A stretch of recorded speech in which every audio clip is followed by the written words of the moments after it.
Second épître de Paul aux Thessaloniciens, chapitre 1. Paul et Sylvain et Timothée à l'église des Thessaloniciens qui est en Dieu notre Père et en Jésus-Christ le Seigneur. Que la grâce et la paix vous soient données de la part de Dieu notre Père et du Seigneur Jésus-Christ. Nous devons à votre sujet, frères, rendre continuellement grâce à Dieu, comme cela est juste, parce que votre foi fait de grands progrès, et que la charité de chacun de vous, tous à l'égard des autres, augmente de plus en plus. Seigneur, que notre charité à nous aussi augmente toujours plus, pour la gloire de ton nom. Amen. Aussi nous glorifions-nous de vous dans les églises de Dieu, à cause de votre persévérance et de votre foi, au milieu de toutes vos persécutions et des tribulations que vous avez à supporter. Au passage, Seigneur, que jamais cela ne nous fasse peur d'être persécutés ou de recevoir des tribulations en faisant ton œuvre, en annonçant l'Évangile. Il y a des pays, le fait même de confesser sa foi, c'est passible de peine de mort ou d'emprisonnement. Que tous ceux qui vivent dans un pays pourront librement annoncer l'Évangile. N'ayons jamais peur d'annoncer l'Évangile, parce que si c'est pas pour nous-mêmes que nous pouvons être persécutés, que ce soit pour les autres, pour notre prochain, qui nous allons annoncer la bonne nouvelle. Amen. C'est une preuve du juste jugement de Dieu, pour que vous soyez jugés dignes du royaume de Dieu pour lequel vous souffrez.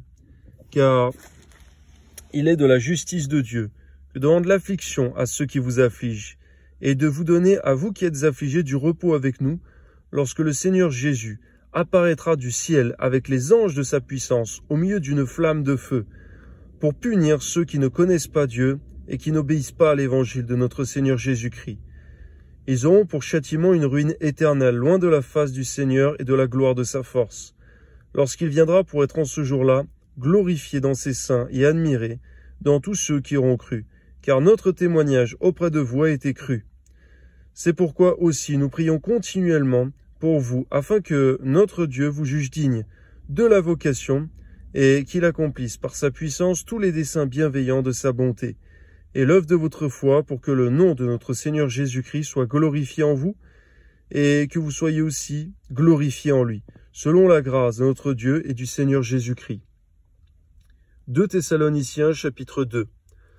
Pour ce qui concerne l'avènement de notre Seigneur Jésus-Christ et de notre réunion avec lui, nous vous prions, frères, de ne pas vous laisser facilement ébranler dans votre bon sens, et de ne pas vous laisser troubler, soit par quelque inspiration, c'est-à-dire par quelque songe ou autre, soit par quelques paroles ou par quelques lettres qu'on dirait venir de nous, comme si le Seigneur Jésus-Christ était déjà là. Que personne ne vous séduise d'aucune manière, car il faut que l'apostasie soit arrivée auparavant, et qu'on ait vu paraître l'homme du péché, le fils de la perdition, l'adversaire qui s'élève au-dessus de tout ce qu'on appelle Dieu et de tout ce qu'on adore, jusqu'à s'asseoir dans le temple de Dieu se proclamant lui-même Dieu, c'est-à-dire l'abomination de la désolation. On voit combien que nous devons discerner dans quel temps nous sommes aujourd'hui. Que tous les chrétiens dans le monde entier puissent discerner le temps dans lequel nous sommes. L'égarement n'est pas fait pour les enfants de Dieu. Il est fait pour ceux qui n'obéissent pas à l'Évangile, pour ceux qui ne sont pas dans la foi en Jésus-Christ. Et pour les chrétiens, nous devons savoir dans quel temps nous sommes. Nous sommes dans le temps où l'Antéchrist lui-même en personne n'est pas encore venu sur terre, où il n'y a pas encore eu l'abomination de la désolation. Et donc Jésus-Christ ne peut pas être encore revenu sur terre. Que ton nom soit béni, Seigneur. Donne-nous à tous les chrétiens dans le monde entier le discernement des temps, car c'est là aussi ta volonté. Amen. Ne vous souvenez-vous pas que je vous disais ces choses lorsque j'étais encore avec vous, encore chez vous, et maintenant vous savez ce qu'il retient, afin qu'il ne paraisse qu'en son temps. Car le mystère de l'iniquité agit déjà. Il faut seulement que celui qui le retient encore ait disparu. On parle là de Dieu lui-même par l'Esprit Saint. On voit que, obligatoirement et selon les Écritures, le Saint-Esprit doit partir et laisser les croyants sur terre pour qu'ils puissent vivre la grande persécution mondiale par l'Antéchrist. Et ainsi s'accomplira effectivement la parabole des vierges sages et des vierges folles, celles qui ont l'huile, la portion de l'Esprit Saint en elles, dans leurs lampes, afin de surmonter l'épreuve de la grande persécution mondiale. Que ton nom soit béni, Seigneur mon Dieu, ainsi, Seigneur, que les chrétiens en grand nombre soient des vierges sages, consacrées et obéissantes à l'Évangile. Amen. Et alors paraîtra l'impie, c'est-à-dire l'Antéchrist, que le Seigneur, c'est-à-dire Jésus-Christ, détruira par le souffle de sa bouche et qu'il anéantira par l'éclat de son avènement. L'apparition de cet impie se fera par la puissance de Satan, avec toutes sortes de miracles, de signes et de prodiges mensongers, et avec toutes les séductions de l'iniquité pour ceux qui périssent parce qu'ils n'ont pas reçu l'amour de la vérité pour être sauvés. Aussi Dieu leur enverra une puissance d'égarement pour qu'ils croient au mensonge, afin que tous ceux qui n'ont pas cru à la vérité, mais qui ont pris plaisir à l'injustice, soient condamnés.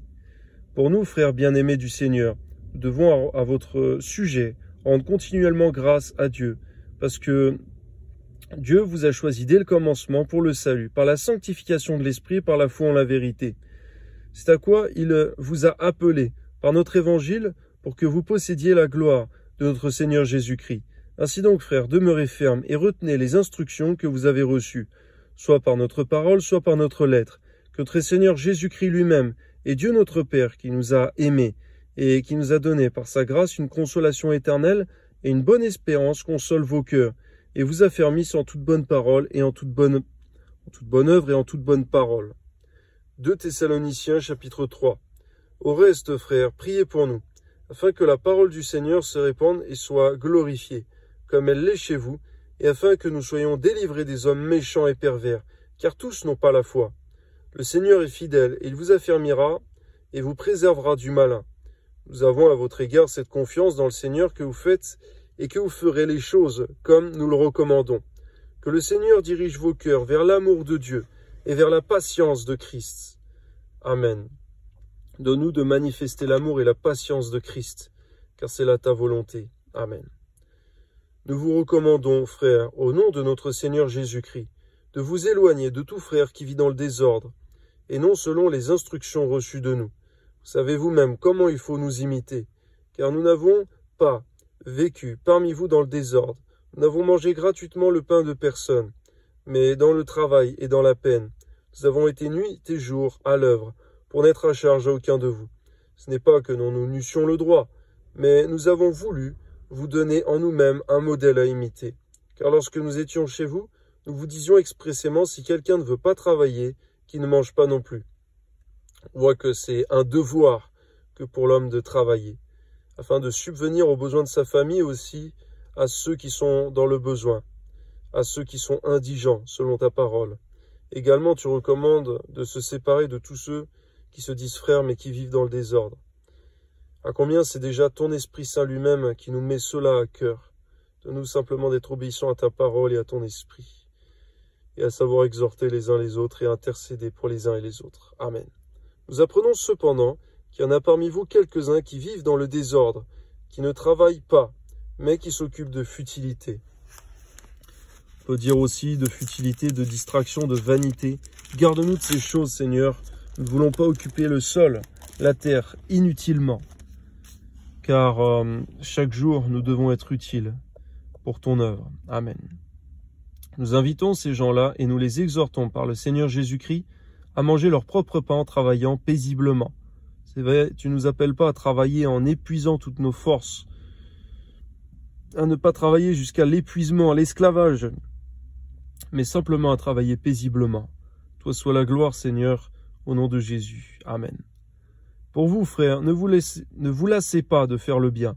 Et si quelqu'un n'obéit pas à ce que nous disons dans cette lettre, notez-le, et n'ayez point de communication avec lui, afin qu'il éprouve de la honte. C'est vrai, c'est ça le but de l'exclusion, c'est d'éprouver la honte, afin de revenir à ce qui est agréable, à l'obéissance. Amen. Ne le regardez pas comme un ennemi, mais avertissez-le comme un frère. Amen. Que le Seigneur de la paix vous donne lui-même la paix en tout temps. De toute manière, que le Seigneur soit avec vous tous. Je vous salue, moi, Paul, de ma propre main. C'est là ma signature dans toutes mes lettres. C'est ainsi que j'écris. Que la grâce de notre Seigneur Jésus-Christ soit avec vous tous. Amen. À toi soit la gloire, Seigneur mon Dieu, de nous d'obéir simplement et purement et véritablement à ta parole, à tout ce que tu nous as laissé, Seigneur, au nom de Jésus-Christ. Amen.